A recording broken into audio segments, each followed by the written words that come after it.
Okay, just wanted to do a quick review of the Compustar remote start that I got for my girlfriend. It was, I didn't install it myself, I had it professionally installed.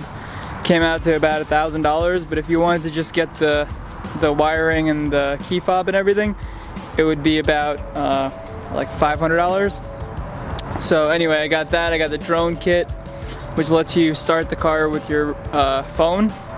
But this is the remote. She already cracked the screen. It has a screen protector, but she actually put too much force on it and cracked it. It's got a, I think it's an OLED display because it looks like it. I can see it, but it's hard to see on camera. See if I can show you guys what it looks like. Yeah, I don't know if you can see that. That's the, so yeah, that's what it looks like. Basically, you got your, alright, I'm not gonna go through all this, but it's cool because the car on the key fob looks like the actual car, from like a top view of the actual car, which is kind of cool. Anyway, this is the remote. You have your trunk release. It's kind of annoying because it takes kind of a long time to release. So, chirps twice, then it pops. You have your lock. Hit it twice to unlock all the doors. I end up having to press this like 7 times just to unlock all the doors.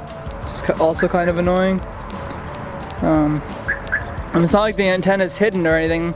The antenna is sitting right there. Right in, you can't see it, but it's sitting right there. So it's a little laggish, not as quick as the Viper. I heard Compustar is way better than Viper, but as far as the lag goes, it's definitely lags a lot more than Viper does. The remote start, we'll test that out now. For this, you have to hold it down until it chirps, then you let it go. The Viper one, you just press once and it remote starts by itself.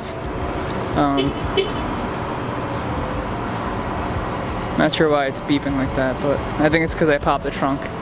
The other thing that's annoying is when you, and I talked to the installer and they said this is that's just the way it is. I can't do anything about it. But when I remote start the car, I can no longer pop the trunk with this key fob. I have to use the factory key fob to pop the trunk. So not sure why, but it disables that feature when you remote start, which is kind of stupid, I think. And I'm sure there's a way to like go to the settings in the remote start system and not let it do that, but for now that's what it does. Let me show you guys the inside. Oh my God. I think it automatically locks too when I remote start. There you go. See, I pressed it like 7 times just to unlock the. Still not. I didn't even unlock the passenger seat. So there's the antenna right there. Let's turn this down. That's the antenna. It says Compustar on it. Actually, it says antenna 2WDSS, whatever the hell that means. But it doesn't really obstruct anything. I could still see perfectly fine. Okay, so car is still on remote start. So all I need to do is remember where I put the key, which is in my pocket. Still on remote start. It's telling me that I have 7 minutes and yeah, see, it's that angle's really bad. This angle, actually that angle's not bad. Looking at it straight on with the camera, you can barely see it, but you tilt it off to the side, you can see it. Not sure why. Actually, yeah, even when you're looking at it, you would think you would want the screen to be visible when you're staring straight at it, but it's not. It's more visible if you hold at an angle, which is kind of strange. So I just realized that. But anyway, we got 6 minutes left. You hit this button in the middle to see just to see the screen turn on and see what's going on. This key fob lasts about, I'd say, with daily use, she gets about a little over a month, I would say, before she's got to charge it. And that's all she does is drive to work and back. So she just drives to work and back. So that's not a whole bunch of use. Anyway, that's the remote start. That's the Compustar. Pretty decent key fob. It's got a bunch of extra functions that she doesn't have tied to anything at the moment. But yeah, so you hit the button again if you want to stop the remote start. So it shuts off, gives you the interior. Oh no, actually you press it once, it gives you the interior temperature. See? I don't know why it has to chirp every time it does that. It's kind of weird. It's just kind of annoying. But if you hold it down, it shuts it off. And it beeps for some stupid reason. So anyway, it does what it's supposed to. It works.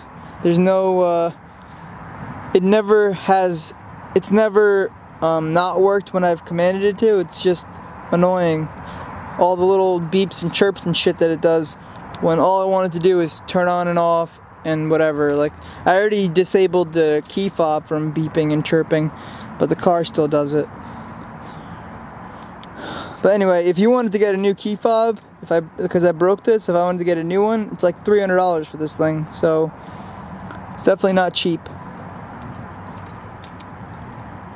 Alright, hope you guys enjoyed the video. Hope it was helpful. Charging ports at the top there. And yeah, that's it. The range on it says 4 miles. I don't think I've ever tested that out, but I know if the car is inside of a parking deck, there's no way you're getting it to start or getting any kind of communication. With the phone, I've started it no problem anywhere it is, except I actually haven't started it when it's in a garage. So I'm not really sure if that would work, but phone is pretty nice to have. You can see what status is. Sometimes my girlfriend will open the door without, she'll unlock it with the factory key, and if you do that, then you disable the factory alarm, but you don't disable the Compustar alarm. So when you go to open the door, the alarm sounds, and it gives me a notification on my phone that her car's been that her alarm went off. So that's kind of nice, because and then she texts me that it's her and it's no problem. But if it's ever anybody else, then I can be notified of it, which is nice. So anyway, I know I did a lot of talking, but hopefully you guys got some use out of what I was saying.